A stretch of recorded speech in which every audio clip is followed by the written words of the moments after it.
Bonjour, je suis le gentleman. Et si vous êtes là, c'est que vous n'avez pas 2h15 à perdre avec un mec qui parle trop et son podcast sur Suicide Squad. Donc on va en prendre l'idée la plus intéressante et la résumer en moins d'1 minute. De rien. 2h15, Astrid. Il ne doute de rien, hein. La musique pop au cinéma. Quel kiff, comme disent les jeunes. Ou alors comme ils disaient. Ça se dit encore, ça, Astrid? Kiff?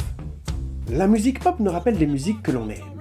Elle nous renvoie à une époque par sa seule présence, ou au contraire, elle nous aide à plonger dans l'époque du film. La musique pop, c'est tout ça.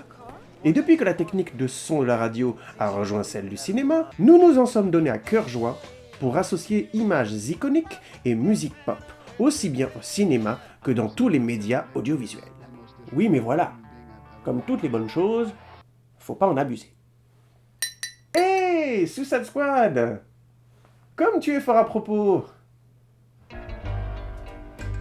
Comme par hasard. Déjà, mettre une musique pop par personnage, c'est lourd à porter. Tout aussi bien choisi que la chanson peut être. Cette chanson, par exemple, évoque un Joker manipulateur et sans la moindre considération pour Harley. Ce qui est fort à propos.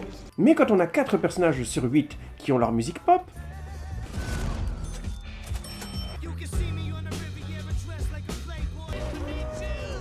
voire même 2 musiques différentes, et que même des scènes ajoutent leur propre musique pop attitrée, comment dirais-je? C'est un tantinet trop?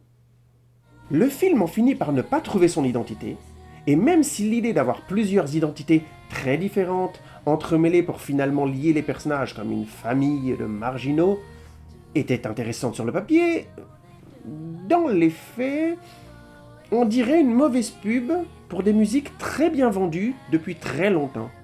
Ce film, on dirait la réponse à la question « Quel est le comble pour une société de communication ?» De rien.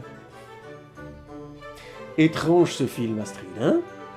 On pourrait presque l'appeler « Suicide commercial ».